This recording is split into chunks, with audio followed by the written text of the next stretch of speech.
A very good morning and welcome to all the dignitaries and panelists here, also the participants. I am seeing so many participants have already joined. Now it is 16th or 17th. So rest of them are going to come and join one by one. So we have waited for some technical issues initially. So now I think it is solved. So a very welcome, very good morning and welcome to you all in this webinar on International Youth Day. As you know, Rabindranath Tagore University and its Center for Science Communications is intermittently organizing this kind of awareness program for all the important days like Science Days, Water Days, Health Day, Population Day, etc., to enhance the awareness of the public and also the students around regarding the issues which is very, very pertinent and prevailing to our present society. So in this chain, 12th August is considered as the International Youth Day. It has been declared by UN. So we are observing this day every year to project and to enhance the issues related to youth. You know, these issues may be socio-economic, maybe socio-political, and others, where we ourselves, the society and the government, have many things to do for to enhance the issues of the youth, and at the same time to sensitize our youth to take care of the issues which they can deliver. Here I can also mention, in our country, we also observe this National Youth Day on 12th January. That is the Jayanti of Vivekananda Jayanti. So he is the symbol of youth in worldwide. So on that day also we'll try to do something to enhance the issues. So without wasting much more time, I will introduce our speakers. Today we have illustrious speakers with us, Mr. Ruchitra Tyagi ji, who is the State Director of Nehru Yuva Kendra Sangathan. So I will introduce him first, and then our next speaker is Dr. Purnima Varma from Sagar University. I will introduce her later on. So let me introduce first our first speaker, Mr. Ruchitra Narayan Tyagi. He is the State Director of Madhya Pradesh Nehru Yuva Kendra Sangathan, Bhopal, which is coming under Department of Youth Affairs, Ministry of Youth and Sports, Government of India. So far as his educational qualifications, he is MCom and has completed his postgraduate diploma in public administrations and Master of Social Works, MBA, etc., and under human resources. This department has been set up. The scheme of Nehru Yuva Kendra in the country was started by the Government of India in the year 1972, and he is heading the MP State Unit, which is situated at Bhopal. So with this few words, I will invite Mr. Ruchitra Narayan Tyagi sir to say and to share his views on this International Youth Day. Sir, the floor is with you.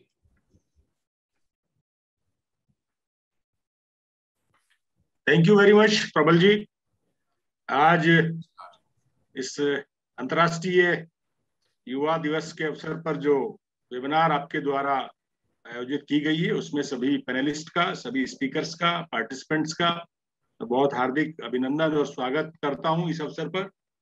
और क्या एक बड़ा अच्छा सौभाग्य रहा कि अभी जो है दिल्ली में विज्ञान भवन में एक बहुत बड़ा फंक्शन चल रहा है। उसमें एक हमारा फंक्शन जो 12 जनवरी को होता था, लेकिन इस बार 12 जनवरी को नहीं हो पाया, उसको आज सेलिब्रेट कर रहे हैं दिल्ली में, विज्ञान भवन में हो रहा है। भारत सरकार जो है समाज सेवा के क्षेत्र में उत्कृष्ट कार्य करने वाले युवाओं को राष्ट्रीय युवा पुरस्कार हर साल देती है। राष्ट्रीय युवा पुरस्कार का एक बहुत बड़ा सम्मान समारोह अभी विज्ञान भवन में चल रहा है, 11 बजे शुरू हुआ है और हम भी 11 बजे ही इसको सेलिब्रेट कर रहे हैं। ये एक बड़ा अच्छा अवसर है। तो सभी पैनलिस्ट का और पार्टिसिपेंट्स का मैं बहुत हार्दिक अभिनंदन और स्वागत करता हूं, और मुझे आपने ये अवसर दिया बातचीत करने के लिए, मैं निश्चित रूप से उसके लिए आपका आभारी हूँ। मित्रों और युवाओं को मैं आह्वान करना चाहूंगा, इनसे मेरा इंटरेक्शन रहेगा, बातचीत रहेगी। मेरा अपना एक आइडियोलॉजी है, वो आइडियोलॉजी मेरी ये है कि हम जो हैं वो हमें देखना चाहिए। जैसा हमारा चिंतन है, जैसा हमारा चरित्र है, जैसी हमारी ओरिजिनल पर्सनैलिटी है, वो एक बिल्कुल दिखनी चाहिए, उसमें बताने की आवश्यकता नहीं। तो इसी तरीके से अगर हम नौजवान की बात करें, युवा की बात करें, तो जो युवा है वो दिखना चाहिए, उसको बताना नहीं चाहिए कि साहब मेरी उम्र ये है या मेरी उम्र ये है। युवा का जो बॉडी लैंग्वेज है या जो उसका एक काम करने का तौर तरीका है या उसकी पर्सनैलिटी है, उसका प्रदर्शन है, उसकी सोच है, उसके विचार हैं, वो उससे प्रदर्शित होना चाहिए, मेरा ऐसा मानना है। तो हम सब जानते हैं कि हमारे जो आइकॉन है या हमारे जो युवाओं के प्रेरणा स्रोत हैं वो स्वामी विवेकानंद जी हैं। हम उन्हीं से प्रेरणा लेकर के उन्हीं के आदर्शों पर चलते हैं, और देश के लिए नहीं बल्कि दुनिया के लिए वो युवाओं के आइकॉन। तो उन्होंने एक लाइन कही थी कि मुझे अगर 100 नौजवान या 100 युवा मेरे साथ जुड़ जाए, मैं पूरे विश्व को बदल सकता हूं। तो निश्चित रूप से एक बहुत बड़ा चैलेंज था और बहुत बड़ा उनका काम था, लेकिन उन्होंने सिर्फ 100 युवाओं से आह्वान किया कि 100 नौजवान मेरे साथ जुड़ जाएं। लेकिन फिर वो कहते हैं कि वो नौजवान को उन्होंने डिफाइन किया कि वो नौजवान कौन हो सकता है, वो नौजवान कैसे हो सकते हैं या किसको नौजवान कहा जाए। तो उन्होंने कहा कि भाई नौजवान जो चाहिए मुझे, वो ऐसे नौजवान चाहिए जो कर्मशील हो, जो संवेदनशील हो, जो सहनशील हो, जो विवेकशील हो, और जिनमें नवाचार करने का, कुछ नया कुछ करने का, इनोवेटिव कुछ करने का उनके पास आइडिया हो। तो इस तरीके से उन्होंने युवाओं को परिभाषित किया कि सिर्फ हम उम्र के आधार पे या अवस्था के आधार पे ही किसी को युवा या किसी को प्रौढ़ नहीं कह सकते। अगर उसके अंदर कर्मशीलता नहीं है, उसके अंदर संवेदनशीलता नहीं है, उसके अंदर सहनशीलता नहीं है, उसके अंदर विवेकशील नहीं है, उसके अंदर पहल करने की क्षमता नहीं है, तो वो नौजवान नहीं हो सकता। तो हमें उनसे प्रेरणा लेनी चाहिए, और ये सब चीजें अगर हमारे अंदर हैं तो हमें कुछ फिर बताने की आवश्यकता नहीं है या प्रदर्शन करने की आवश्यकता है। हम अपने आप को स्थापित कर पाएंगे कि हम युवा हैं। हम सब जानते हैं कि हमारा जो देश है ये दुनिया का सबसे बड़ा नौजवानों का देश है, सबसे युवा देश अगर है तो वो हमारा देश है, इसमें कोई दो राय नहीं है, कोई संदेह नहीं। अब क्योंकि विषय जो है वो ऐसा रखा गया है कि युवाओं का जो है विज्ञान के साथ किस तरीके से उनका क्या योगदान हो सकता है। निश्चित रूप से जो भी नवाचार करते हैं या कोई इनोवेशन करते हैं या कभी कोई परिवर्तन की हम बात करते हैं या कुछ नया करने की हम बात करते हैं, तो वो क्षमताएं युवाओं के अंदर ही अद्भुत होती। ये एक बिल्कुल प्रमाणित सी चीज है। तो नौजवानों से मेरा ये आग्रह रहेगा, ये निवेदन रहेगा कि जो भी टेक्नोलॉजी आ रही है, जो भी प्रौद्योगिकी आ रही है, जो भी विज्ञान तरक्की कर रही है, उस विज्ञान का हम प्रचार प्रसार आम लोगों तक करें, है ना। ज्ञान वही काम आता है जिस ज्ञान को हम आगे समर्पित करें, आगे लोगों के साथ शेयर करें। ज्ञान को हमेशा अगर हम बंद करके रख देंगे या ढक के रख देंगे तो वो वही समाप्त हो जाएगा। हमारे पास जो भी ज्ञान है, जो भी नॉलेज है, हम उसको दूसरे लोगों के साथ शेयर करें, तब वो आगे बढ़ता है, तब वो समाज के काम आता है। तो जो भी, क्योंकि परिवर्तन का जो वाहक होता है वो हमेशा नौजवान होता है। कोई भी आप क्रांति की बात कर लें, किसी भी क्रांति को अगर हम देख लें, चाहे वो स्वतंत्रता संग्राम आंदोलन की क्रांति हो या कोई और क्रांति हो, उसमें जो हमेशा सबसे पहले झंडा उठाता है वो नौजवान ही उठाता है, क्योंकि उसके अंदर हौसला होता है, उसके अंदर साहस होता है, उसके अंदर परिवर्तन को करने की और परिवर्तन को स्वीकार करने की क्षमता है उसके अंदर होती है। तो जितनी भी विज्ञान में प्रगति हो रही है, उन्नति हो रही है, उसका प्रचार प्रसार करना हमारे नौजवानों का काम है कि उस चीज को वो समाज के साथ लेकर के जाएं, समाज के साथ शेयर करें, समाज के लोगों में एक वैज्ञानिक दृष्टिकोण पैदा करें, है ना। अभी भी निश्चित रूप से जो बदलाव होते हैं या नई कोई चीज जब आती है तो जो पुराने लोग हैं या प्रौढ़ लोग हैं या हमारी उम्र के लोग हैं वो उसको एकदम से स्वीकार नहीं कर पाते, उनको उसको समझने में और उसको एक्सेप्टेंस में उनको समय लगता है, इसमें कोई दो राय नहीं। लेकिन अल्टीमेटली जो समझाने वाले होते हैं या जो हमें उसको डिस्क्राइब करने वाले होते हैं या हमें जो उसका अभ्यास कराने वाले होते हैं, आप अपने घर में देखिए, अपने परिवार में देखिए, वो हमेशा बच्चे ही होते हैं या युवा होते हैं।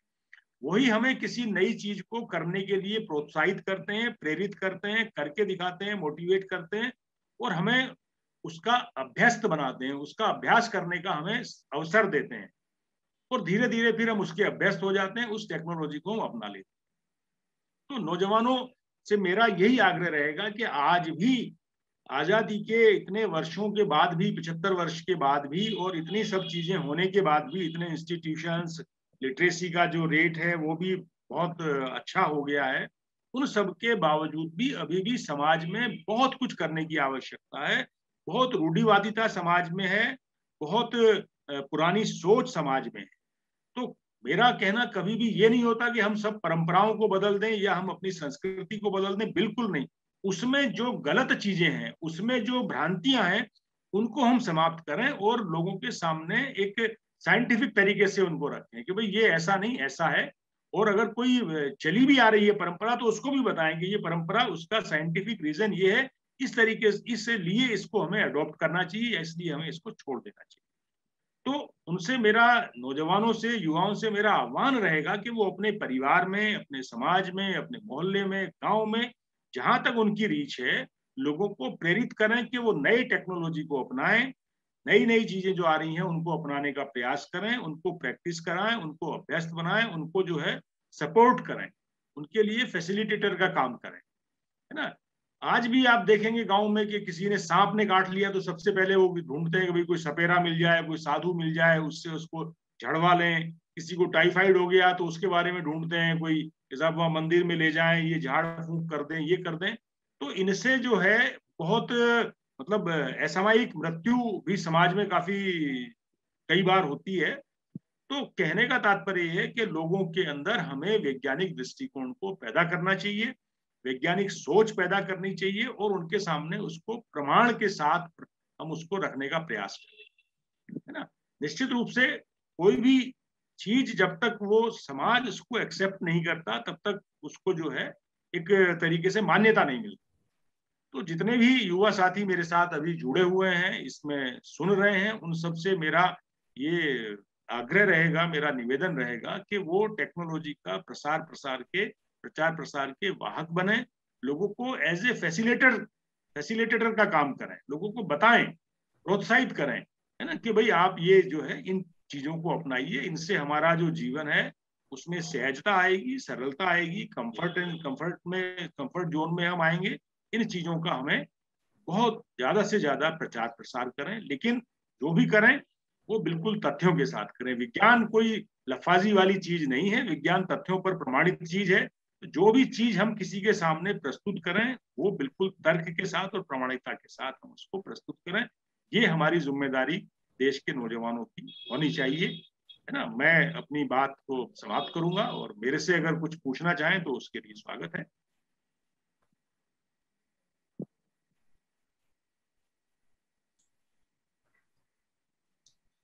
Thank you, sir, for your valued suggestions, comments, and the advices to our youths. बहुत बहुत धन्यवाद आपको। क्वेश्चन आंसर सेशन हम लास्ट में रखेंगे, किसी को कुछ पूछना है तो। So before I introduce our next speaker, I just wanted to inform that Professor Goel is also here with us. He has already joined. So I will request Professor Goel sir to please switch on your video, please. And Chaturvedi साहब आपका भी video. हाँ ये। So I welcome you. आप सुन रहे हैं प्रबाल जी मुझे? Yes sir, you are very clear. Your video is also very clear. Good morning Goel sir जी, नमस्कार। एक्चुअली आज हम पूर्णिमा जी के लिए आए हैं Good morning, sir. Good morning and kind place. Thank you, sir. Thank you. So kind of you. So kind of you. Sir, good morning, sir. Padmesh Chaturvedi here. आपको मैंने देख लिया है, आप थोड़े एजेड लग रहे हैं, क्या बात है? सर मैंने बाल वापस अपने उसमें ही आ गया कि यही रहने चाहिए। नहीं, मैं समझ गया। पूर्णिमा जी के साथ हमारा एक इनके जो टीचर थे माता शंकर तिवारी, एक बड़ा इतिहास रहा।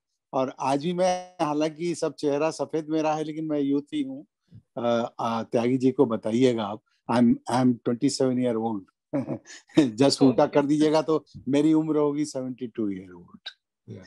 हाँ, I am not old by the way. Thank you very much Prabal ji. And now you can start. Okay. Welcome to you, sir. आप हमारे बीच में जुड़े हैं तो हमारे जो प्रोग्राम है इसकी गरिमा बहुत बढ़ गया है। Last time also. Ji. Sir, so kind of. नहीं, रविन्द्रनाथ टैगोर यूनिवर्सिटी से मेरा एक ऋण है जो कि मैं हमेशा अदा करता रहता हूँ, देता रहता हूँ। वो मेरा ऋण। थोड़ा समय तक वीडियो ऑन रखिए। मैं सारे पैनलिस्ट को मैं रिक्वेस्ट करूंगा, चौधरी सर आप भी थोड़ा वीडियो ऑन रखिए और please take the screenshot also. Right, please take the screenshot also. Tyagi sir आप का वीडियो भी जरा प्लीज ऑन कर देंगे थोड़े समय के लिए। Yes, I think he is busy. Let him also. But आप स्क्रीनशॉट तो जरूर ले लीजिए। चौधरी सर स्क्रीनशॉट आप ले लिया? Okay, because this is also required. Yeah. Screenshot. हाँ, okay. बीच में आप लेते रहेंगे। So next our speaker is Dr. Purnima Varma, madam. Let me introduce her. I will cut short her this thing resume to actually make up the timing. Dr. Purnima Varma, presently she is working as a women scientist in the Department of Physics in Dr. Harisingh Gaur Vishwavidyalaya Sagar, which was earlier known as Sagar University. And now she has teaching and research experiences about 25 years, which includes PG research and UG level. She has supervised PhD candidates for the PhD thesis and MSc students for their projects works. She has successfully completed 11 major research projects as a PI and co-PI founded by ISRO, CSIR, MapCost, DSC, DST, UGC, etc., etc. She was awarded as a Young Scientist Award, National Award in 2002 by Indian Science Congress Associations for best paper and poster presentations. And then a national seminar in 2000. Her research area was ULF and VLF waves, magnetosphere, ionosphere, coupling, etc., etc. And she has recently organized the international webinar on satellite applications in geophysics, and another webinar on November 2020, the effect of solar activity on human life on the Earth. Now, she is the life member of Indian Science Congress Associations. We are very much thankful to Madam. So I will request Madam to share her thoughts, her suggestions and advices to the youths. Madam, please. Thanks. सबसे पहले मैं ग्वाल जी को प्रणाम करना चाहूंगी जो हमारे गुरु हैं। और नमस्कार ग्वाल जी and bless me. Namaste. So, Namaste. Namaskar, sir. So to start my talk, I am convey my good morning to everyone and best wishes for International Youth Day. और आपके जो वाइस चांसलर हैं, I am also sincere thanks to Vice Chancellor of Rabindranath Tagore University, as well as the convener प्रबल रॉय जी और Mr. Padmesh Chaturvedi ji. इनको भी मैं thanks कहूंगी बिकॉज इन्होंने मुझे एक इंटरनेशनल डायस पे या आपके यूनिवर्सिटी के डायस पे इनवाइट किया और अपना कुछ थॉट्स डेवलपमेंट के बारे में बताने के लिए. सो प्रबल रॉय जी इज वेरी काइंड पर्सन और जब भी मैंने उनको कुछ भी बात बोली तो जी madam, yes madam, it's okay. So इन्होंने कहा कि साइंस एंड टेक्नोलॉजी के बारे में आप थोड़ा सा बताइए. और त्यागी जी जो कन्वीनर अपने एमपी डायरेक्टर हैं इसके यूथ अफेयर्स के, बोले कि टेक्नोलॉजी के बारे में, साइंस के बारे में madam please you should be share some concepts regarding the subjects. So आज मैं आपको थोड़ा सा the role of youth to develop science and technology के बारे में बताऊंगी. और इसमें सबसे पहले तो मुझे ये शेयर करना है कि ये इंटरनेशनल डे मनाया क्यों जाता है, कब से इसको चालू किया गया और इसके क्या पर्पस और एम होते हैं। सो ये international youth day, national youth day तो 12 जनवरी को मनाया जाता है विवेकानंद जी के बर्थ सेलिब्रेशन पे, पर international youth day designed by the United Nations in 1999 with the adoption of revolution 54/120। और इसका ऑब्जेक्ट था, the purpose of the day is to draw attention to a given set of culture and legal issues surrounding the youth। और ये पहली बार 12 अगस्त 2000 को मनाया गया। और जो आज हमारा इंटरनेशनल यूथ डे मनाया जा रहा है उसका थीम जो है transforming food system, youth innovation for human and planetary health. कुछ आइडियोलॉजिकल स्लोगन्स या इसके थीम्स हैं। 2014 में हमारे भारत सरकार ने नेशनल यूथ पॉलिसी डिजाइन और डेवलप की थी।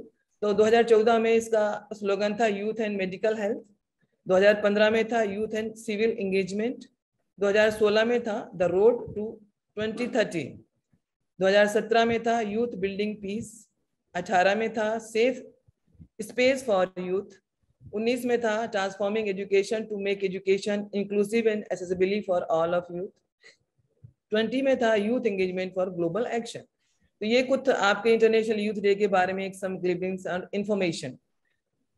नेक्स्ट हमारा before the start of this talk मुझे कुछ अपने एक पर्सनल थॉट्स आप लोगों को शेयर करना है जो मुझे बहुत मोटिवेट करते हैं और जो हमारे नोबेल पर्सनालिटी डॉक्टर अब्दुल जी कलाम जी के हैं, जो मुझे कई बार साइंटिफिक मीटिंग में इंटरेक्शन हुआ है, इंडियन साइंस कांग्रेस में इंटरेक्शन हुआ है।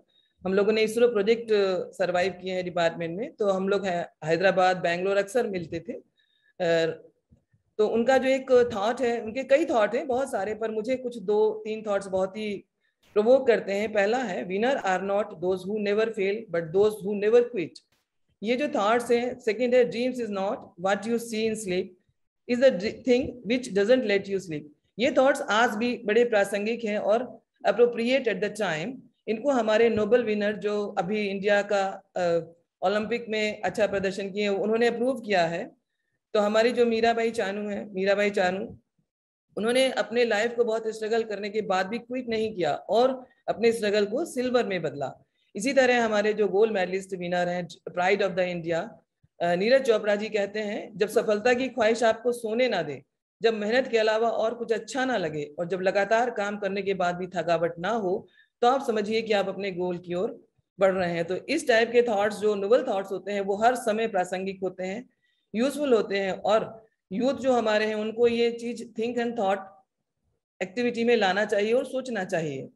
सो आज जो जिस बारे में मैं आप लोगों को थोड़ा सा कन्फाइंड तरीके से बताऊंगी उनमें है how youth improve our national building with science and technology, definition of science and it's classification, because प्रबल राय जी बोले कि आप बहुत ऐसे साधारण तरीके से बताइएगा madam. So definition of technology and its advantage and disadvantages, importance of science and technology our daily life, science and technology for sustainable development, various funding support of Indian government to improve science and technology in India. ये section specially for PG student and research के बच्चों के लिए है।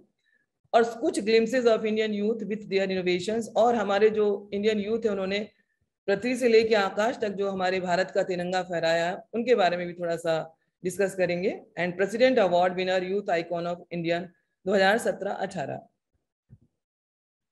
सो अभी त्यागी जी ने कहा था कि हमारा देश youth day, definitely youth word in the whole of the world, India is the one youngest nation in the world. Because क्यों है ये? About 65% of the Indian population are under 35 years and youth should be active driver in any family, in any society and in any nation.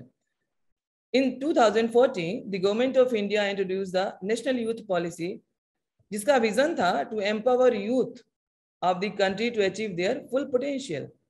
So youth actively contribute to the creation of new jobs, the promotion of better health, economic empowerment, quality education, and some key points are here जिसको हम आगे elaborate करेंगे। Green thinking, पृथ्वी पे हरियाली होना, develop करना चाहिए, enterprising solutions, prevent violence, जो बहुत ज़्यादा यूथ का एक बेसिक नेचर होता है कि बहुत जल्दी गुस्सा आता है, उसको कम करें, मल्टी डायमेंशनल थिंकिंग। अभी त्यागी जी बोले कि समाज में कुछ यूथ को किस तरीके से विज्ञान का प्रचार प्रसार करना चाहिए. So I think मैंने भी इस विषय में थोड़ा सा सोचा. So some key points are here. To role of youth to develop scientific and technological thought in society, to improve focus on education. Education is very essential to develop any progress, any nations, any family. To follow the justified and honest behavior. ये भी एक बहुत important factor होता है. Justified और honest behavior होना चाहिए. To be humble for elders, बड़ों के प्रति दयावान रहें. To be kind for pets, animals, जानवरों के प्रति, सृष्टि में जो जीव हैं उनके प्रति काइंड नेचर हो. टू बी प्ले साइंटिफिक नुक्कड़ नाटक, जो साइंटिफिक थॉट्स हैं, जो एक अप्रूव्ड फैक्ट्स हैं, उनको नुक्कड़ नाटक की तरह भी प्रचार प्रसार कर सकते हैं. To be useful application of technological tools, जो टेक्नोलॉजिकल टूल्स हमको मिले हैं उनका उपयोग सदुपयोग करें, दुरुपयोग ना करें. To be think green for environmental health, हमारा जो पर्यावरण है उसकी अच्छी हेल्थ के लिए, इट मीन्स हम पेड़ कटने से बचाएं और पेड़ ज्यादा से ज्यादा लगाएं. To be curious about basic thoughts of life, हमारे जो फंडामेंटल थॉट हैं अपनी जिंदगी के, उनके प्रति क्यूरियस रहें और उनको साइंटिफिक थॉट से कोरिलेट करें. इट मीन्स जो भी बात कहें उसका अप्रूवल होना चाहिए और उसको जस्टिफाइड तरीके से एक्सप्रेस करना चाहिए. सो ये कुछ की पॉइंट्स हैं जिनको अगर यूथ हमारे एक्सेप्ट करें या उसको कंसीडर करें तो आई थिंक हमारी सोसाइटी का स्ट्रक्चर थोड़ा सा तो एनहांस हो ही सकता है. So now I will come to the subject. So हम विज्ञान और विज्ञान आर को रिलेटेड टू ईच अदर. तो systematic and specific knowledge is called gyan. ज्ञान और विज्ञान, it means feeling of reality is knowledge and searching of reality is science. जैसे हम लाइट हमारे लाइफ में है, पर हम इसको किस तरीके से यूज करें ये हमारा ज्ञान है. गैस हम लोग ने खोजी तो किस तरीके से उसका हम उपयोग कर रहे हैं, सदुपयोग कर रहे हैं, पेट्रोलियम पदार्थ हैं, ये ज्ञान और विज्ञान का कोरिलेशन है. Science divided by two kinds, real science and pseudo science. Real science is theory based science, unchange reality. जैसे थ्योरी ऑफ ग्रेविटी का कंसेप्ट है, दुनिया में कहीं भी आप ऊपर कोई भी वस्तु फेंकेंगे वो नीचे ही आएगी due to the gravitation of force. Pseudo science is depends on paradigm based. ये चेंजिंग ऑफ रियलिटी समय के साथ, देश के साथ, स्थान के साथ बदलती रहती हैं. In our universe, living and non-living are exist. So biological science living section में include होता है and non-living में physical science. So biological science में हम plants की study करते हैं in the subject of botany. Animals की study करते हैं through the subject of zoology. Physical science में matter is chemistry and energy is the physics. So 4 basic subjects are of the science: botany, zoology, physics, chemistry. And pseudoscience is social thoughts, जो हमेशा समय के साथ बदलते रहते हैं: economy, policy and sociology. सो हमारे साइंस इज द एप्लीकेशन. अगर हम साइंस का उपयोग करें तो वो टेक्नोलॉजी में बदल जाता है. So technology is the practical application of the science in our daily life. और जो गोल है हमारी टेक्नोलॉजी का, जो उद्देश्य है वो हमारे ह्यूमन लाइफ को ईजी बनाना है. The goal of technology is to create product that solve problem and easy life of our society and human. But science has major contribution. Science का बहुत बड़ा contribution है because हमारा जो 21वीं सदी है वो डिजिटल इरा कहलाता है. और science has major contribution in education field, medical field, internet for global connectivity, easy traveling, forecast of weather, atmospheric study, in space study. But इसके कुछ बहुत drastic drawbacks भी हैं जो हम लोग face ही कर रहे हैं सारे लोग. Many kinds of diseases just like a COVID, natural disaster बहुत सारे होते हैं. अभी देखिए उत्तराखंड में हुआ और बहुत सारे साइक्लोन्स आते ही रहते हैं. मेंटल हेल्थ डिसऑर्डर, ये हम लोग पेपर में अक्सर पढ़ते ही रहते हैं. और मिसयूज ऑफ सोशल मीडिया, ये बहुत ही हॉरर प्रॉब्लम्स है आज के टाइम में सोसाइटी की, कि सोशल मीडिया का बहुत सारे लोग मिसयूज करते हैं. सो एजुकेशन फील्ड में ड्रास्टिक चेंज किया है टेक्नोलॉजी ने. इससे हमारे जो लर्निंग एक्सेसिबिलिटीज है बढ़ गई है. स्टूडेंट और टीचर की कनेक्टिविटी बढ़ गई है. एट एनी टाइम कहीं भी हम लोग कनेक्ट हो सकते हैं. कोलैबोरेशन इफेक्टिव हो गया है और स्मार्ट क्लास कंसेप्ट डेवलप हुआ है. सो ये एजुकेशन में तो बहुत ड्रास्टिक चेंज आया ही है. और मेडिकल फील्ड में भी बहुत ड्रास्टिक चेंज आए हैं. इलेक्ट्रॉनिक हेल्थ रिकॉर्डर्स, ये पहले भी होते थे पर आज के टाइम में हर चीज का रिकॉर्ड होता है. आप डॉक्टर के पास जाइए तो तुरंत पर्ची में लिखेंगे ये टेस्ट कराइए, वो टेस्ट कराइए, स्कैन कराइए. इट मीन्स ये इलेक्ट्रॉनिक हेल्थ रिकॉर्डर्स का एप्लीकेशन बहुत बढ़ गया है और इससे एग्जैक्ट एक्यूरेसी पता चल जाती है ह्यूमन बॉडी की। टेलीमेडिसिन, ये बहुत ही इनोवेटिव थिंग है कि हम दूर दराज देशों में बैठे डॉक्टर से कंसल्ट कर सकते हैं टेलीमेडिसिन के द्वारा और अपने हेल्थ को या किसी भी चीज को इम्प्रूव कर सकते हैं और जस्ट सोल्यूशन ले सकते हैं। रिमोट मॉनिटरिंग टूल्स, ये भी आजकल गैजेट्स टाइप की चीजें आ गई हैं। हाथ में कड़ा पहनिए तो आपके पल्स रेट पता पड़ जाते हैं, स्टेप्स पता पड़ जाते हैं, मतलब आपके शरीर की हर चीजें कुछ ना कुछ पहनने से पता पड़ जाती हैं। It is the wearable technology and monitoring, remote monitoring tools. Genomic sequences, ये जीन्स स्टडी भी बहुत एडवांस हो गई एट दिस टाइम, उसका कई तरह से लोग उपयोग करते हैं और दुरुपयोग भी करते हैं। Now internet for global connectivity, satellite global network के द्वारा कनेक्ट हो रहा है internet, mobile wireless network interconnection. ये इंटरनेट कनेक्टिविटी पूरा अभी ब्रह्मांड हम लोग को एक एनवलप की तरह नजर आने लगा और हम लोग हर जगह जुड़ सकते हैं और बात कर सकते हैं at a time. Easy travelling, पुराने जमाने में ट्रैवल करने से पहले लोग बहुत घबराते थे because due to some issues, safety issues, time issues, comfort issues, पर आज के टाइम में it is very easy, quick planning, easy booking, efficient packing routine and stay connected. और हर जगह आप ओला उबर मंगा सकते हैं, सेफ्टी मेजर कर सकते हैं, अपना लोकेशन बता सकते हैं। So that is the very drastic contribution of technology in our society. Due to my scientific gesture, मुझे लगता है हमारा जो एक सबसे बड़ा contribution है टेक्नोलॉजी का वो है वेदर प्रेडिक्शन में। वेदर प्रेडिक्शन में एट ए टाइम हम लोग को पहले पता चल जाता है कि क्या होने वाला है वेदर में। सो इट इज द ये जो हमारा वेदर प्रेडिक्शन है, फोरकास्ट ऑफ वेदर, इसमें मेट्रोलॉजिकल सब्जेक्ट में national ocean and atmospheric administration है, इसको वेदर प्रेडिक्शन करता है और इसके कुछ बहुत सारे एप्लीकेबल टूल्स हैं और हमारे देश में बहुत सारे इसके लेबोरेटरीज हैं जहां मैंने विजिट किया है, मैंने वही कंसीडर किए हैं।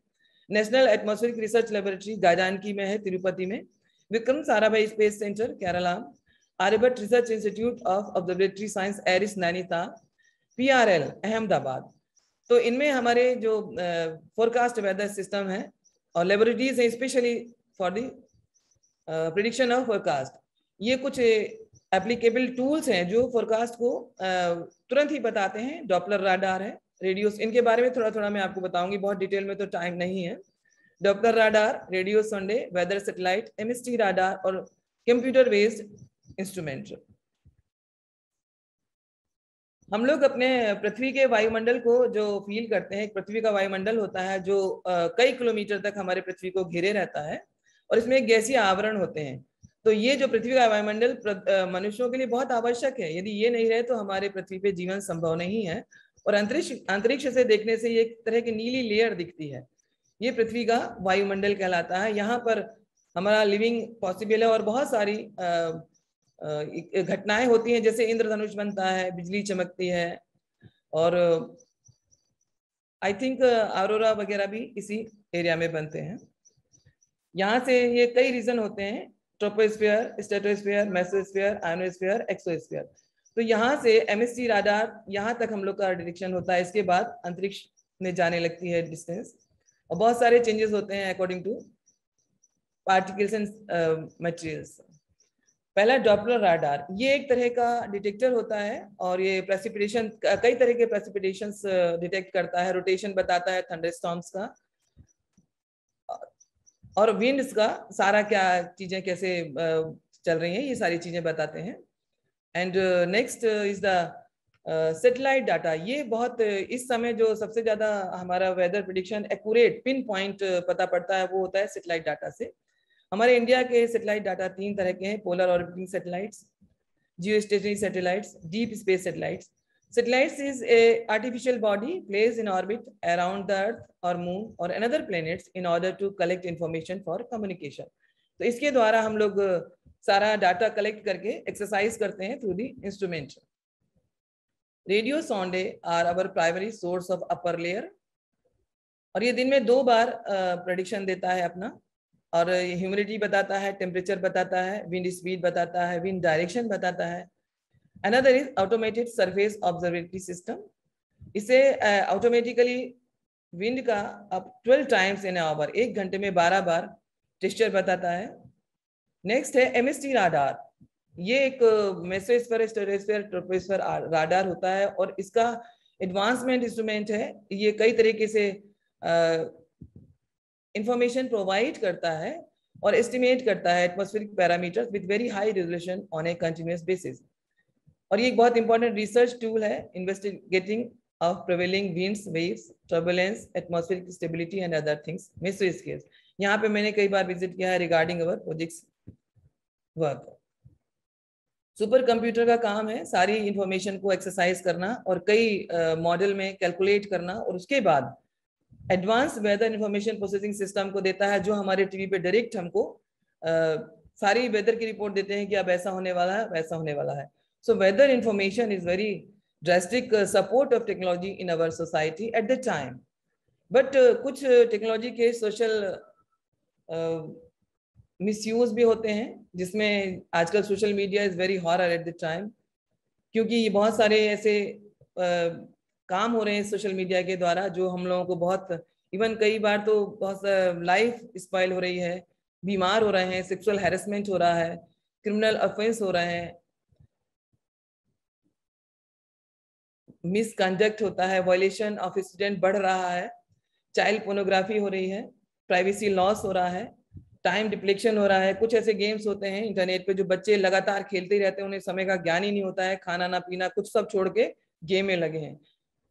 साइबर बुलिंग हो रही है, सेक्सुअल हंटर्स होते हैं, ड्रग्स एंड एल्कोहलिक एडिक्शन बढ़ रहा है, death due to social media. ये ब्लू व्हेल गेम्स है जिसको गवर्नमेंट ऑफ इंडिया ने भी बैन कर रखा है और इसको सुसाइड गेम कहते हैं। इस तरीके से हमारा जो सोशल मीडिया है इसका मिसयूज भी हो रहा है।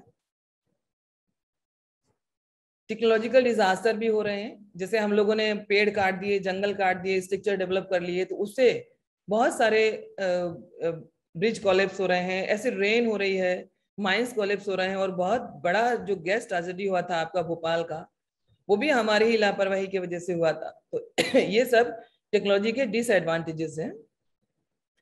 और आज के टाइम में एयर पोल्यूशन, वातावरण में गैसेस होती हैं पर इस टाइप की गैसें नहीं होती हैं जो स्मोक डेवलप करती हैं। सो एक बहुत बड़ा हमारे ही द्वारा जो पेट्रोलियम पदार्थ है या जो हम लोग एक्टिविटी करते हैं, क्लाइमेट खत्म कर रहे हैं, ग्रीनरी खत्म कर रहे हैं, उससे स्मोक डेवलप हो रहा है। सो एक बहुत बड़ा एयर पोल्यूशन है जो बहुत सारी बीमारियों को डेवलप करता है। इसमें नाइट्रोजन ऑक्साइड होती है, सल्फर डाइऑक्साइड है, कार्बन मोनोऑक्साइड गैस है, ये बड़ी जहरीली गैसें हैं, वोलेटिक ऑर्गेनिक कंपाउंड्स हैं। ये भी एक हमारा डिसएडवांटेज ऑफ टेक्नोलॉजी है। नेचुरल डिजास्टर होते ही रहते हैं, उत्तराखंड में तो अक्सर होते हैं, अर्थक्वेक होता है, वोल्केनो होता है, लैंडस्लाइड्स होता है। इन सब के पीछे भी कहीं ना कहीं हम पृथ्वीवासियों का ही एक एटीट्यूड है या बिहेवियर कह सकते हैं। मेंटल हेल्थ डिसऑर्डर भी बहुत ज्यादा हो रहा है। मोबाइल पे देखिए बच्चे लगातार काम कर रहे हैं, अब एजुकेशन ही मोबाइल की हो गई है, तो वो भी उनको भी एक एक्सरसाइज तो करना ही पड़ेगा, पर इससे हमारे हेल्थ पे, जैसे आंखों की रोशनी पे बहुत ज्यादा प्रॉब्लम हो रहा है, सिंक्रोफेनिया डेवलप हो रहा है, डिप्रेशन आ रहा है, एंजाइटी, ऑस्टिन, सुसाइड केस बढ़ रहे हैं। तो ये सब disadvantage and mental health disorders हैं। पर हमारे यूथ इज वेरी सपोर्टिंग। इस रिगार्ड में national disaster response force develop हुआ है गवर्नमेंट ऑफ इंडिया की तरफ से 2006 में। सो किसी भी तरह का नेचुरल कैलेमिटीज होता है, हमारे यूथ बहुत जल्दी उसको पिकअप करते हैं और लाइफ सेव करते हैं। सो it is the contribution of youth in our nation. आज के टाइम में एक जो हम लोग मैजिकल इंस्ट्रूमेंट इंट्रोड्यूस, सारे लोग जानते हैं, global positioning system, GPS. GPS हर जगह वर्क कर रहा है और एक ये satellite based radio navigation system होता है, इसको ग्लोबल पोजिशनिंग सिस्टम कहते हैं। और एक नेविगेशन सैटेलाइट सिस्टम पे प्रोवाइड होता है या बेस्ड होता है। So navigation is a field study that focus on the process of monitoring and controlling the movement of any object in any place. The field of navigation includes 4 general categories: land navigation, marine navigation, aeronautic navigation, and space navigation.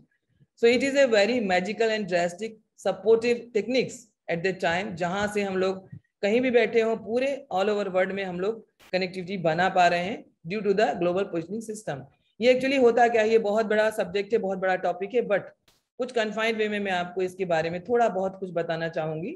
इसके 3 segments होते हैं, the space segments, user segments और control segments. और ये satellite based होता है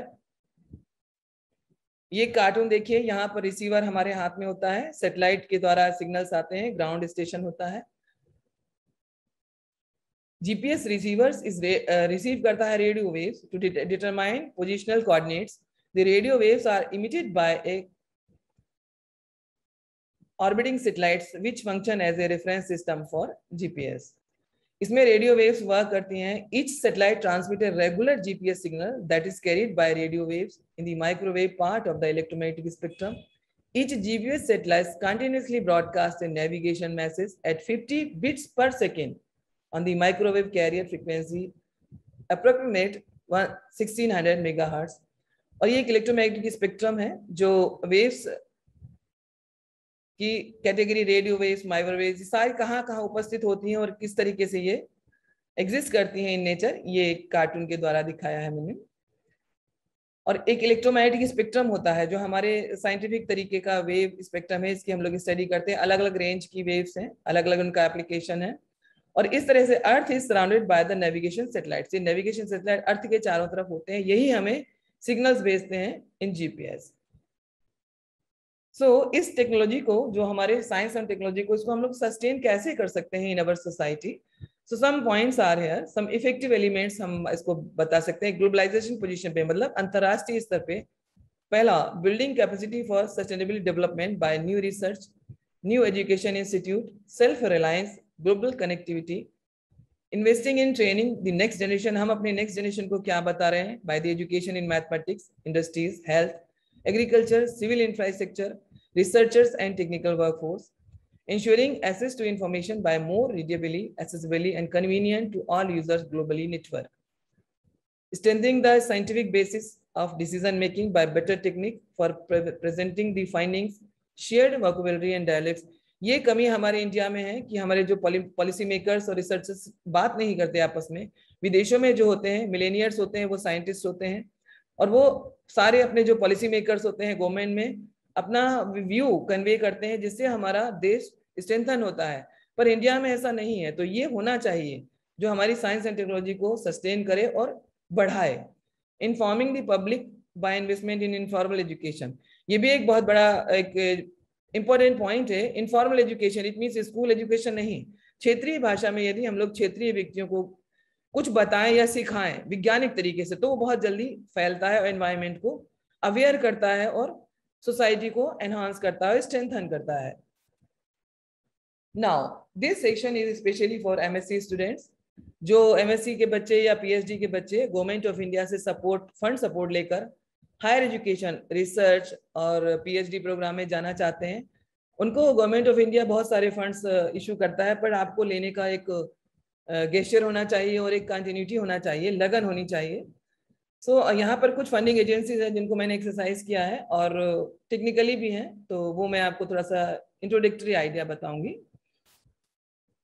DST, department of science and technology, CSIR, council of scientific and industrial research, university grant commission UGC, बहुत बड़ा फंडिंग सपोर्ट हब है। Madhya Pradesh council of science and technology, Indian space research organisation, ये ISRO space physics का ज्यादातर contribution करते हैं। इधर technological funding support agencies हैं, all India council for technical education, defence research and development organisation DRDO, department of atomic energy, department of biotechnology, department of ocean development.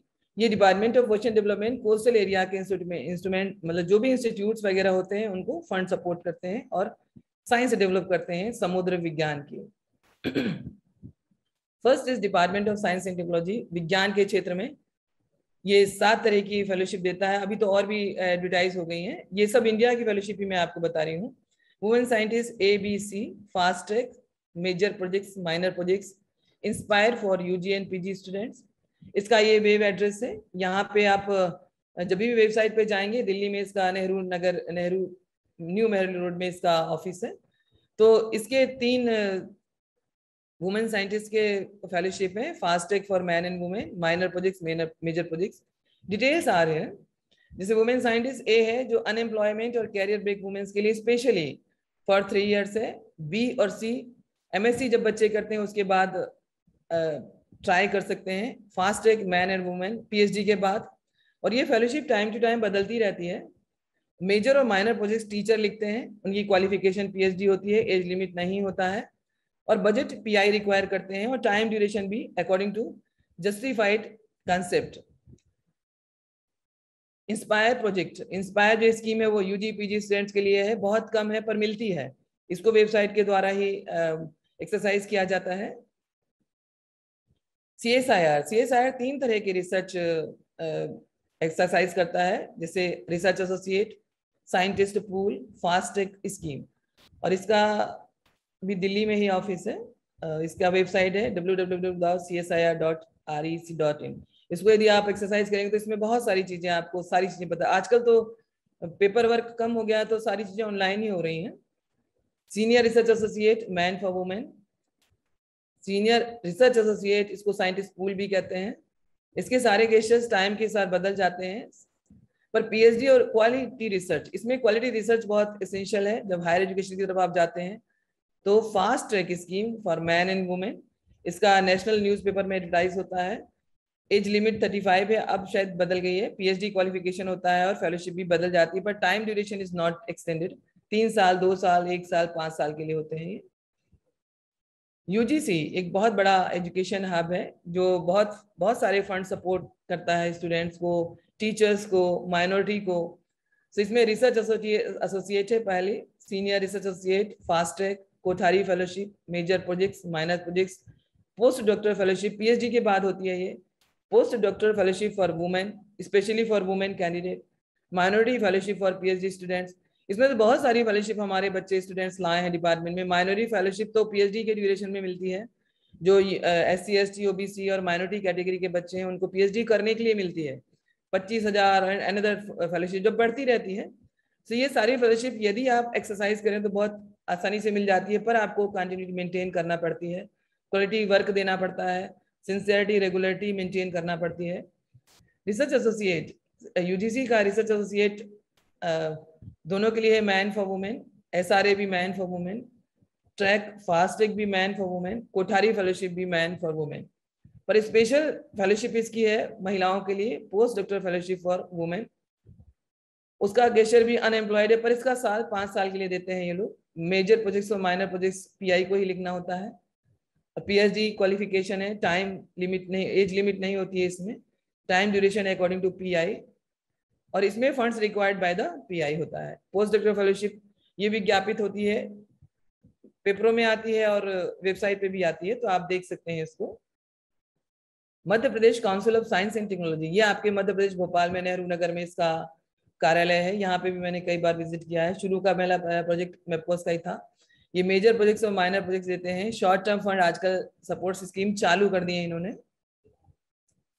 Indian space research organisation, ये specially space research के जो subject होते हैं उन्हीं को contribute करते हैं, और इनका सारा काम ऑनलाइन होता है। और रिस्पॉन्ड स्कीम होती है, मून मिशन है, मेजर प्रोजेक्ट्स हैं, माइनर प्रोजेक्ट्स, बट इनके पेपर वर्क नहीं होता है। आज के टाइम में सारा ऑनलाइन चल रहा है। और कुछ आर्ट्स स्ट्रीम में भी हमारे फाउंडर जो होते हैं वो सपोर्ट करते हैं आर्ट्स स्ट्रीम में भी काम करने वाले लोगों को जो हायर एजुकेशन की तरफ जाना चाहते हैं। एसएस बैंक फाउंडेशन है, रिलायंस फाउंडेशन है, कंसर्न इंडिया फाउंडेशन है, Indian development and relief fund है, चैरिटेबल एड फाउंडेशन है, और कुछ एनजीओज हैं। अभी कल ही के पेपर में ये विज्ञापन हुआ है, किशोर वैज्ञानिक प्रोत्साहन योजना KVPYI शिक्षावृत्ति 2021 का, तो इसकी 25 अगस्त लास्ट डेट है। इसको भी स्टूडेंट देख सकते हैं और अप्लाई कर सकते हैं। पर कुछ टॉप एनजीओज हैं हमारे इंडिया में जो यूथ वेलफेयर के लिए और ऑर्फन बच्चों के लिए जो बहुत कमजोर तबके हैं उनके लिए काम करते हैं। इसमें सबसे पहला अच्छा एम्पावर यूथ है परिवार एजुकेशन सोसाइटी। ये रेसिडेंशियल इंस्टीट्यूट इसका वेस्ट बंगाल में है, और 2011 से लास्ट 17 ईयर्स तो काम कर रहा है इंडिया में, पर ये 2011 से इसका रेसिडेंशियल इंस्टीट्यूट पश्चिम बंगाल में बना है। इसको national award for child welfare from the president of India मिल चुका है, और ये हमारे मध्य प्रदेश में भी अब चालू हो गया है। ये श्री रामकृष्ण मिशन जो है उनकी तरफ का है, और स्वामी विवेकानंद के थॉट के अकॉर्डिंग काम करता है। नेक्स्ट है यूथ अलायंसेस, ये भी हमारे लास्ट 9 ईयर्स से काम कर रहा है, और जो क्रिमिनलिटी की तरफ जाते हैं बच्चे या एजुकेशन नहीं ले पाते हैं due to the poor positions, उनको ये सपोर्ट करता है, फंड सपोर्ट करता है और काफ़ी तरीके से अवेयर करता है। सलाम बॉम्बे फाउंडेशन है, ये मेजर बड़ी सिटीज़ में है, मुंबई, पुणे, कोलकाता, बेंगलुरु, जयपुर। तो ये भी जो छोटे बच्चे होते हैं उनके हेल्थ, एजुकेशन, लाइवलीहुड प्रॉब्लम्स, इनको इम्प्रूव करता है, एनहांस करता है और सपोर्ट करता है। मेक ए डिफरेंस फाउंडेशन, ये भी एक तरह का फाउंडेशन है जो 28 साल की उम्र तक के बच्चों को सपोर्ट करता है। यूथ फॉर जॉब फाउंडेशन, इसकी फाउंडर मीरा शेनॉय हैं और ये जॉब ओरिएंटेड फाउंडेशन है जो एक तरह से जॉब के डायरेक्शन में हमारे यूथ हैं उनको अवेयर करता है और मोटिवेट करता है। So it is some supportive fund section. Now अब हम आपको थोड़ा सा glimpses of Indian youth winner of president award बताना चाहेंगे। हमारे जो आने वाले सोसाइटी के बच्चे हैं वो बहुत अच्छा प्राइड वर्क कर रहे हैं और सोसाइटी के बारे में सोचते भी हैं। ये सारे जो विनर्स मैंने भी इसको देखा और उनके बारे में सर्च किया तो देखा कि ये बच्चे बहुत ज़्यादा ह्यूमन नेचर के हैं और सोसाइटी के बारे में सोचते हैं और इस तरीके का इनोवेशन इन्होंने किया है।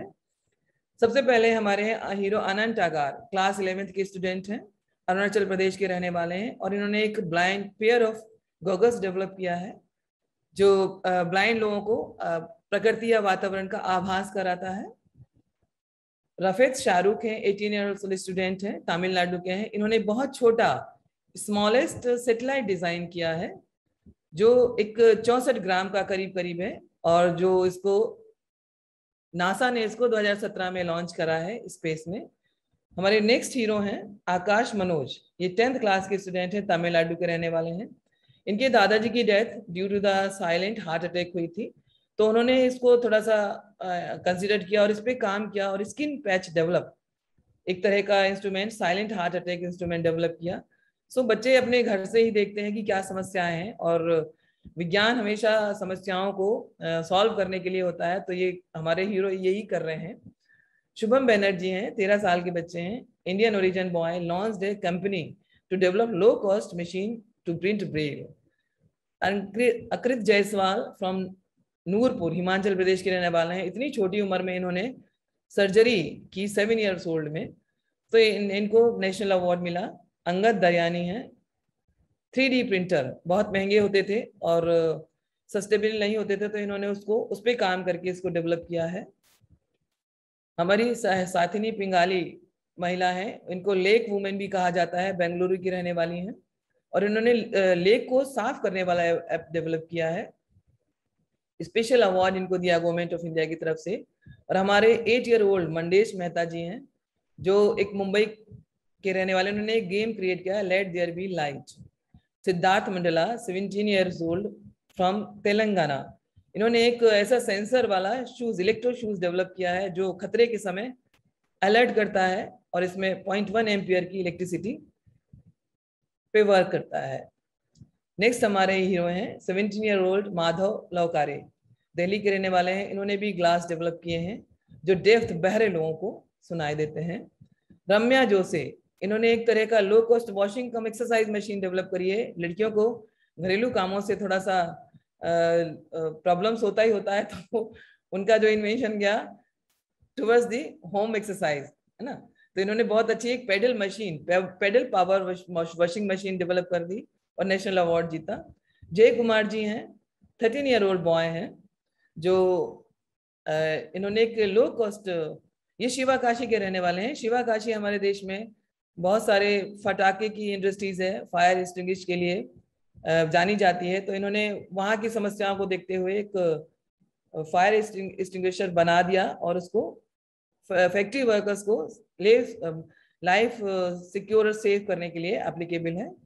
तो ये हमारे कुछ हीरो हैं जो हमारा भविष्य है या हमारी इंडिया का फ्यूचर कह सकते हैं, जो सोसाइटी के डायरेक्शन में सोचते हैं, हम्बल हैं, ऑनेस्ट हैं और वेल बिहेव्ड हैं।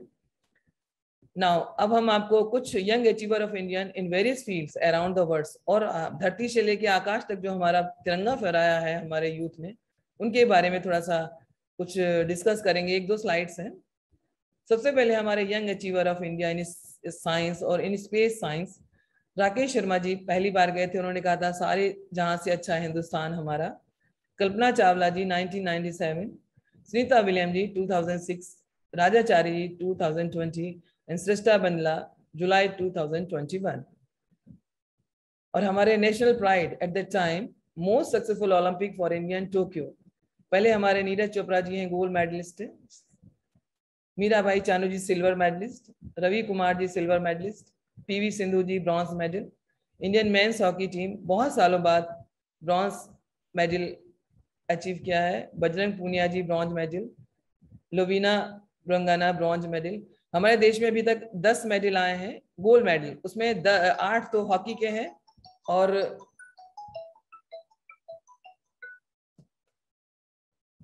8 हॉकी के हैं और 2 इंडिपेंडेंट हैं, जिसमें एक गगन नारंगी थे और एक नीरज चोपड़ा जी। तो नीरज चोपड़ा जी ने अभी लेटेस्ट गोल्ड विन किया है और इनका एक बहुत ही प्राइड मोमेंट्स है जो मैं आप लोगों के साथ भी शेयर करना चाहूंगी और फील है pride B A Indian.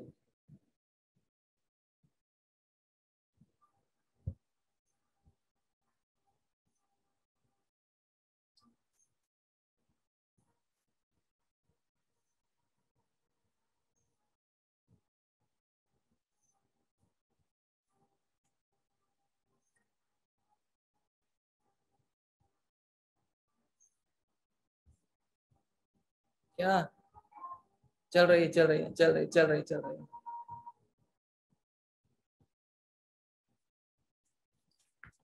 So it is very big proud moment to share all of you.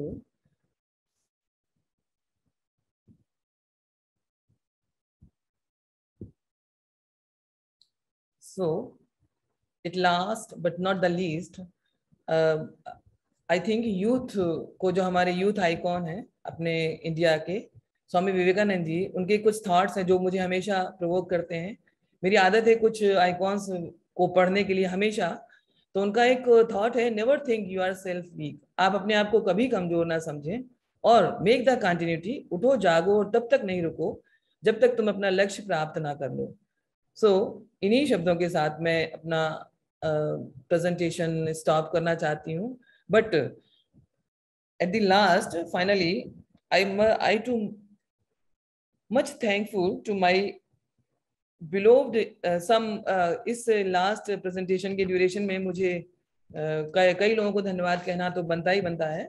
सबसे पहले तो प्रबल रॉय जी को, पद्मेश चतुर्वेदी जी को, आपके वाइस चांसलर जी को, त्यागी जी को, और फाइनली हमारे जो फैमिली मेंबर्स हैं, specially my lovely younger brother and sister and family members to support me indoor, क्योंकि घर के अंदर भी यदि सपोर्ट पॉजिटिवली हो तो आप अच्छा काम कर पाते हैं।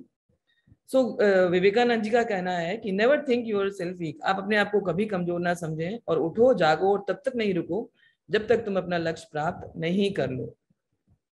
इन्हीं शब्दों के साथ मैं आप लोगों का धन्यवाद करना चाहती हूँ कि आप लोगों ने मुझे सुना और बियर किया। थैंक्स, और फिर से आप लोगों को Indian youth international youth day की शुभकामनाएं। Thank you.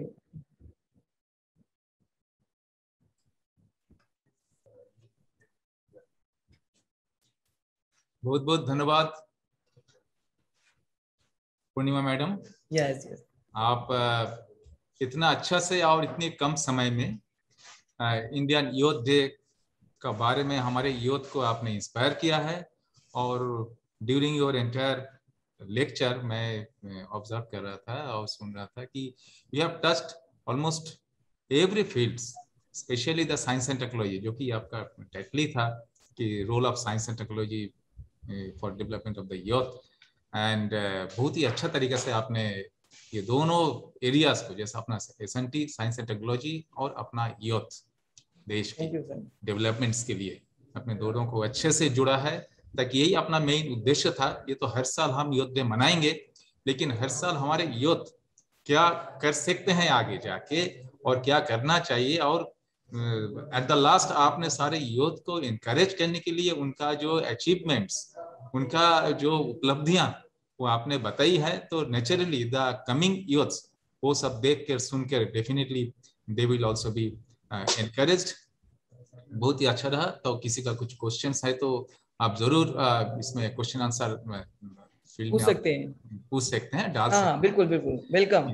किसी का कुछ है तो इसी का साथ साथ में मैं ये भी बताना चाहूंगा कि ये जो अपना RNTU में जो हम वेबिनार कर रहे हैं, इसका लिए हमारे जो पूरी मैनेजमेंट, टॉप लेवल मैनेजमेंट हमें हमेशा एनकरेज करते रहा, right from honourable vice chancellor sir, हमारे रजिस्टर सर, अपना IQAC और इसका director sir Nitin sir, and all the deans of different faculties, Dr. Neetu Paliwal, ma'am, and all the deans, we always get encouragement from these people. So I must say special thank to formal vote of thanks to अपना पद्मेश जी को मैं request करूंगा. But before we finish, अपना जो ex former vice chancellor sir Gwal sir is present here and he was मतलब all the time he was there. तो मैं ग्वाल सर से भी रिक्वेस्ट करूंगा कि सर आप कुछ अपना शेयर करना चाहेंगे इस बारे में, तो आप प्लीज जरूर. हाँ प्रवाल जी, आपका आशीर्वचन हमारे लिए काफी महत्वपूर्ण होता है, हमारे लिए एनकरेजमेंट होता है, and all the faculties are also there. So Praval ji, मैं खाली 2-3 बात बताऊंगा. मुझे बड़ा अच्छा लगा इनका भाषण सुन करके. कई चीजें हम लोग भी इस उम्र में सीखने लायक है, देखने लायक है, समझने लायक है, और ये बड़ी अच्छी वैज्ञानिक तो है ही है. लेकिन मेरा ये मानना ये था कि जो इन्होंने सिनेरियो दिया है उसी पे हमारा यूथ चले तो बड़ा बढ़िया रहेगा. और आप तो मेरे मित्र हैं, इसलिए कोई आपके लिए कुछ कहना नहीं. आप बहुत बढ़िया बढ़िया प्रोग्राम कर रहे हैं, और हमारे यंग मित्र पद्मेश जी हैं जो उन्होंने कहा, और ये सब बड़ा अच्छा लगा. हमें कुछ पूछना नहीं, लेकिन हमको लेक्चर सुन करके बड़ा अच्छा लगा. ये प्रासंगिक है, समसामयिक है, और इसका सभी लोग लाभ उठा सकते हैं. और मैं तो आपसे कहूंगा प्रवाल राय जी, जो आप हैं, इनका पूरा जो रिकॉर्ड यदि किया है तो ये लेक्चर जो रखे रहिएगा, जो समय समय पे यूथ को यदि जरूरत पड़े तो उसको देते रहिएगा. आपको धन्यवाद है, और बहुत बढ़िया लगा लेक्चर मुझे. Thank you very much. So nice, so nice. So here I would like to request madam कि अपना इतना अच्छा अपने कलेक्ट किए हैं, there are so many informations, datas है, तो हम अपना स्टूडेंट्स के लिए ये शेयर करना चाहूंगा. तो madam if you can please share your. No sir, it's okay, क्योंकि ये हमारा पब्लिक टॉक है, हम लोग साइंटिफिक मीटिंग में जाते हैं, इस तरीके का मेरा पहला एक्सपीरियंस था. सो आई एम वेरी इंटरेस्टेड, और मुझे बड़ा अच्छा लगा, और सीखने को तो मिलता ही है. ग्वाल सर को अच्छा लगा, ये मुझे बहुत सुन के अच्छा लगा. Sir is always there to encourage us. Sir का प्रेजेंस मैं शेयर कर दूंगी सर आपको. बिल्कुल बिल्कुल बिल्कुल. Please you can share, that will help our future students. Actually जिसके लिए हम ये प्रोग्राम कर रहे हैं, बिल्कुल बिल्कुल पर्पस ऑफ इट, तो वो that is the only purpose. So there are so many things, so many facts you have correlated and collated, so that will be our main achievements. So thank you madam very much. Okay. So Padmesh ji, now it is time for us to say official vote of thanks. So I will hand over these things to you, Mike. आप please आपका vote of thanks रखिए. Thank you very much sir.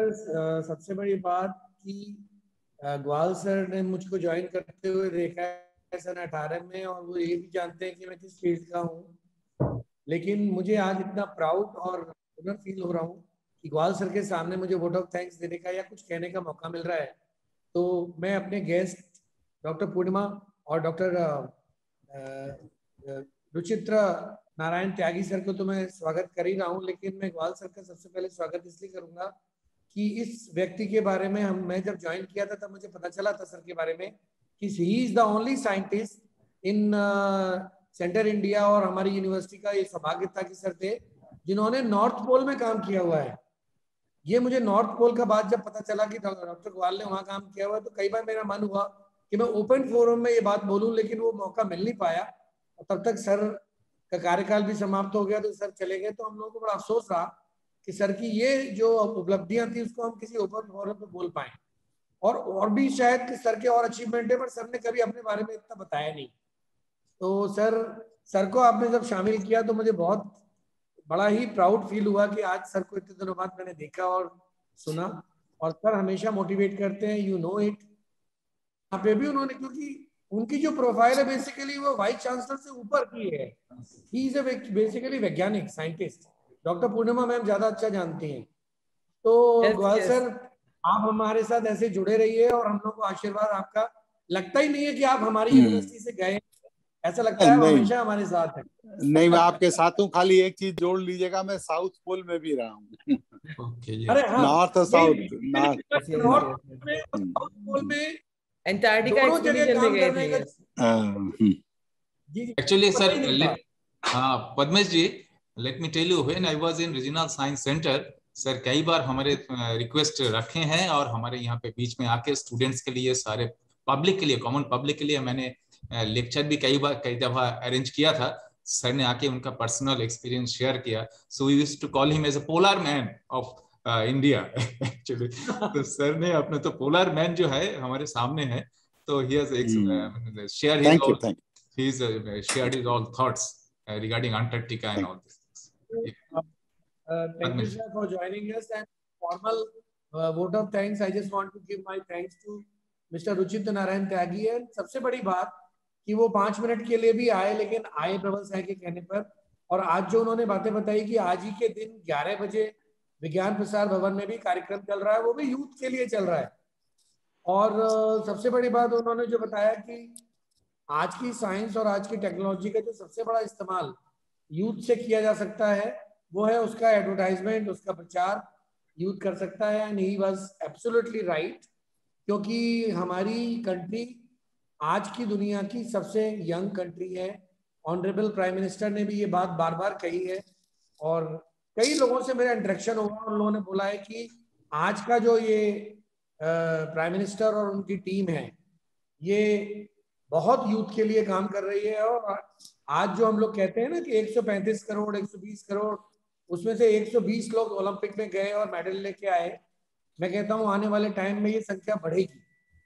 Doctor पूर्णिमा ने हम लोगों को जो presentation दी है वो वाकई सर आपने मेरे मन की बात छीन ली। डॉक्टर पूर्णिमा की ये प्रेजेंटेशन और उनके आगे आने वाले इनपुट्स हम लोग अपने इकोनेक्स प्रोजेक्ट में भी इस्तेमाल कर सकते हैं, क्योंकि इकोनेक्स प्रोजेक्ट भी डॉक्टर ग्वाल और डॉक्टर प्रबल राय मेरी बात से सहमत होंगे। जो हमको डीएसटी का प्रोजेक्ट मिला है Econex, that is also meant for youth only. We have to do talent hunt from 5 endowed districts, and these 45-50 young boys girls will represent DST in the society and their own districts. तो ये भी हम लोगों का youth का ही programme है।